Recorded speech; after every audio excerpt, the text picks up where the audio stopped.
కృష్ణా జిల్లా మచిలీపట్నంలోని కరెంటు కార్యాలయం ముందు వైసీపీ శ్రేణులు నిరసన కార్యక్రమం చేపట్టారు. పెంచిన కరెంటు ఛార్జీలు తగ్గించాలని, ఇచ్చిన మాట నెరవేర్చాలని, సామాన్య ప్రజలపై భారం మోపొద్దని ధర్నా చేశారు. కార్యాలయంలో అధికారులెవ్వరూ లేకపోవడంతో ఖాళీ కుర్చీకి అర్జీ అందించారు వైసీపీ నాయకులు.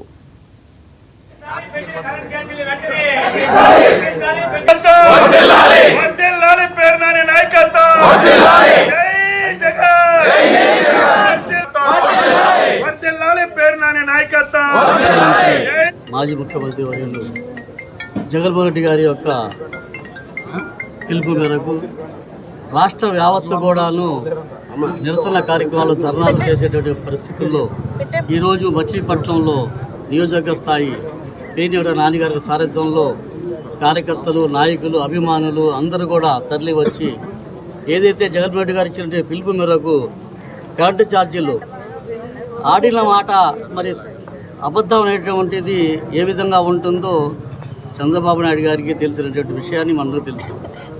ఏదైతే ఆయన కుర్చీ కోసం పాకులాడుతూ మరి ఏ విధంగా మాట్లాడారో ఆనాడు రాష్ట్ర ప్రజలందరూ గమనిస్తున్నారు. ప్రతి ఒక్కళ్ళు కూడా చెప్పింది ఒక్క విషయం కూడా, ఒక్క మాట కూడా చేయకుండా ఈనాటి వరకు కూడా 7 నెలలు గడుస్తున్నప్పటికీ కూడాను మరి కరెంటు ఛార్జీలు ముఖ్యంగా మొన్న రైతుల గురించి ధర్నా కార్యక్రమం, ఈరోజు కరెంటు గురించి ఇంకా చాలా ఎన్నో ప్రజల కోసం, ప్రజలు కోరుకునేటువంటి, ప్రజలకు ఇబ్బంది పడేటువంటి పరిస్థితులు రాకూడదని చెప్పి జగన్మోహన్ రెడ్డి ఆలోచన మేరకు మరి ఈరోజు ఆంధ్రప్రదేశ్ మరి ఎలక్ట్రికల్ రెవెన్యూ మరి ఏదైతే భారం పడిందో కొన్ని వేలాది రూపాయలు ప్రజల మీద పడినటువంటి భారాన్ని మరి మోపకూడదు ప్రజలంటే ఉద్దేశంతో, ఆలోచనతో మరి ఈరోజు ఈ యొక్క కార్యక్రమాన్ని తలపెట్టడం జరిగింది.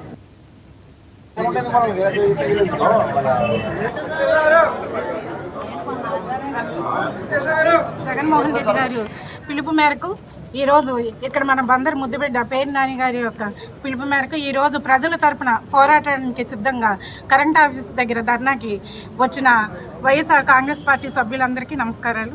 ఈరోజు ఈ ప్రభుత్వాలు ఏవైతే వచ్చినాయో కూటమి ప్రభుత్వాలన్నీ కూడా ప్రజల్ని మోసం చేసి ప్రజలకు ఇచ్చిన హామీలు నెరవేర్చకుండా ప్రజల మీద అధిక భారం మోపుతూ ఈరోజు ప్రతి ఒక్కరికి కూడా కరెంట్ ఛార్జెస్ తగ్గిస్తామని చెప్తూ ఉన్న కరెంట్ ఛార్జెస్ని కూడా ఈరోజు మొత్తం ప్రభుత్వాలన్నీ కలిపి ప్రజల మీద మోపుతున్న భారం 10,500 కోట్ల రూపాయలు ఈరోజు ప్రజల మీద అధికంగా మోపబడుతున్నాయి.